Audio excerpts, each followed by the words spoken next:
Sir, പൊതുജന ആരോഗ്യ സംവിധാനത്തെ സംബന്ധിച്ചിടത്തോളം വളരെ പ്രധാനപ്പെട്ട ഒരു വിഷയം അമീബിക് മെനഞ്ചോ എൻകഫലൈറ്റിസ് സംബന്ധിച്ച് ഈ സഭയിൽ ചർച്ച ചെയ്യണമെന്ന് ഞാൻ ആവശ്യപ്പെട്ടതിൻ്റെ ഉദ്ദേശം രാവിലെ തന്നെ ഞാൻ വ്യക്തമാക്കിയിരുന്നു സർ. ഇത് സംബന്ധിച്ച് തെറ്റായ പല പ്രചരണങ്ങളും വളരെ ആസൂത്രിതമായി നടക്കുന്നതുകൊണ്ട് ബഹുമാനപ്പെട്ട ഈ സഭയും കേരളത്തിലെ പൊതുസമൂഹവും ഇത് സംബന്ധിച്ച് ഉൾപ്പെടെയുള്ള ഇതും കേരളത്തിൻ്റെ സർക്കാർ ആരോഗ്യ സംവിധാനങ്ങളെ സംബന്ധിച്ചിട്ടുള്ള യാഥാർത്ഥ്യങ്ങൾ മനസ്സിലാക്കണം എന്നുള്ളത് കൊണ്ടാണ് സർ ഈ സഭയിൽ ഇത് ചർച്ച ചെയ്യണം എന്ന് ആവശ്യപ്പെട്ടത്. സർ, ഇന്ന് പ്രതിപക്ഷത്ത് നിന്ന് സംസാരിച്ച ബഹുമാനീയരായിട്ടുള്ള എല്ലാ MLA-മാരുടെയും ബഹുമാനപ്പെട്ട പ്രതിപക്ഷ നേതാവ് ഉൾപ്പെടെയുള്ള അംഗങ്ങളുടെ വാക്കുകൾ ശ്രദ്ധിച്ചാൽ നമുക്കൊരു കാര്യം മനസ്സിലാക്കാൻ സാധിക്കും സർ. കേരളത്തിൻ്റെ സർക്കാർ സംവിധാനങ്ങളെ അടച്ച് ആക്ഷേപിക്കുന്നതിന് വേണ്ടിയിട്ടുള്ള ഒരു വലിയ ശ്രമം നിർഭാഗ്യകരമായി കേരളത്തിൻ്റെ പ്രതിപക്ഷത്തിൻ്റെ ഭാഗത്തുനിന്ന് ഉണ്ടാകുന്നുണ്ട് സർ. എന്നെ അമ്പരപ്പിച്ചതും ദുഃഖിപ്പിച്ചതും പെരിന്തൽമണ്ണ അംഗം, ബഹുമാന്യനായിട്ടുള്ള പെരിന്തൽമണ്ണ അംഗം, അദ്ദേഹത്തിൻ്റെ ഒരു വാചകമാണ് സർ. അദ്ദേഹം ഈ സഭയിൽ പറയുകയാണ് സർക്കാർ ആശുപത്രികളെക്കാൾ ചെലവ് കുറവ് പുറത്താണ് എന്നുള്ളത്. സർ, ആരെ സഹായിക്കാനാണ് സർ അത്?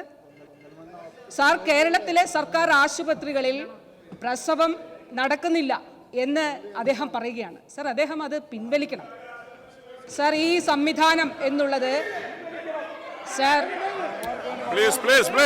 ശ്രീ വിൻസെന്റ് പ്ലീസ്, മിനിസ്റ്റർ പറഞ്ഞോളും, മിനിസ്റ്റർ പറഞ്ഞോളും please please please. Yes yes yes sir, നവോത്ഥാന കാലഘട്ടത്തിൽ തുടങ്ങി സർ, ആദ്യത്തെ സർക്കാരിൻ്റെ EMS-ന്റെ കാലഘട്ടത്തിൽ ഈ സഭ പാസാക്കിയ സാർവത്രിക വിദ്യാഭ്യാസ നിയമം ഉൾപ്പെടെയുള്ള വിപ്ലവകരങ്ങളായിട്ടുള്ള നിയമനിർമ്മാണങ്ങളിലൂടെ നാം ആർജിച്ച വിദ്യാഭ്യാസ മുന്നേറ്റത്തിലൂടെയും സാമൂഹ്യ മുന്നേറ്റത്തിലൂടെയും രൂപപ്പെട്ടതാണ് സർ കേരളത്തിൻ്റെ പൊതുജന ആരോഗ്യ സംവിധാനം. ആ സംവിധാനത്തെ ഈ നിലയിലാക്കിയതിൽ ഒരുപാട് പേരുടെ വിയർപ്പൊഴുക്കിയിട്ടുണ്ട് സർ. ഇവിടെ ബഹുമാന്യരായിട്ടുള്ള അംഗങ്ങൾ ഭരണപക്ഷത്തു നിന്ന് സംസാരിച്ചതുപോലെ നിപ്പയിൽ ജീവൻ വെടിഞ്ഞ സിസ്റ്റർ ലിനി, 2022 കോവിഡ് കാലത്ത് ജീവൻ വെടിഞ്ഞ സിസ്റ്റർ സരിത ഉൾപ്പെടെയുള്ള ലക്ഷക്കണക്കിന് ആരോഗ്യ പ്രവർത്തകരുടെ വിയർപ്പാണ് സർ. അതോടൊപ്പം ദിഷണാശാലികളായിട്ടുള്ള ഭരണതന്ത്രജ്ഞരുടെ അവരുടെ പരിശ്രമം ആണ് സർ ഇന്നത്തെ പൊതുജന ആരോഗ്യ സംവിധാനം സർ.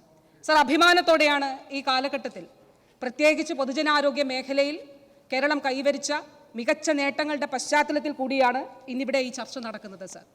സർ, ശിശുമരണ നിരക്കിൽ ഞാൻ കഴിഞ്ഞ ദിവസം സഭയിൽ പറഞ്ഞിരുന്നു, കേരളം അമേരിക്കൻ ഐക്യനാടുകളെക്കാൾ മികച്ച നിലയിലെത്തി എന്നുള്ളത് നമ്മളെപ്പോലെയുള്ള ഒരു സംസ്ഥാനത്തെ സംബന്ധിച്ചിടത്തോളം വളരെ അഭിമാനകരമായിട്ടുള്ള കാര്യമാണ് സർ. അത് അഭിമാനമാണ് എന്ന് പറയുന്നതിൽ എന്തുകൊണ്ടാണ് കേരളത്തിൻ്റെ പ്രതിപക്ഷത്തിനൊരു അപമാനമുണ്ടാകുന്നത്? എന്തുകൊണ്ടാണ് ആ അപമാനം ഉണ്ടാകുന്നതിൻ്റെ കാരണം എനിക്ക് മനസ്സിലായി സാർ. എന്താണെന്നറിയുമോ? UDF-ന്റെ കാലഘട്ടത്തിൽ ശിശുമരണ നിരക്ക് 12 ആയിരുന്നു. 12-ൽ നിന്നാണ് 5 എന്നുള്ള നിരക്കിലേക്ക് ശിശുമരണ നിരക്ക് കേരളത്തിൽ എത്തിയത് എന്നുള്ളത് നമുക്ക് കാണാനായിട്ട് സാധിക്കും. മിനിസ്റ്റർ പറഞ്ഞോളൂ, നിങ്ങൾ കോറസ് പാടണ്ട, മിനിസ്റ്റർ പറഞ്ഞോളൂ സാർ. അതേപോലെ സാർ, പകർച്ചവ്യാധി പ്രതിരോധം പൊതുജനാരോഗ്യ സംവിധാനം നമ്മളൊരു പോസ്റ്റ് കോവിഡ് കാലത്താണല്ലോ നിൽക്കുന്നത് സാർ. ഈ കോവിഡ് കാലഘട്ടത്തിൽ ബഹുമാനപ്പെട്ട പ്രതിപക്ഷ നേതാവ് പറഞ്ഞു നിർത്തുകയാണ്, നിങ്ങൾ കോവിഡിന്റെ ക്രെഡിറ്റ് ഒന്നും അടിക്കേണ്ട.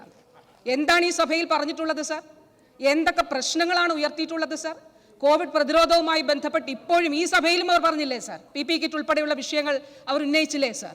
സാർ, കേരളത്തിൻ്റെ ആരോഗ്യ സംവിധാനം, സർക്കാർ ആരോഗ്യ വകുപ്പ് എടുക്കുന്ന നടപടികൾ തെറ്റാണെന്ന് പറഞ്ഞില്ലേ?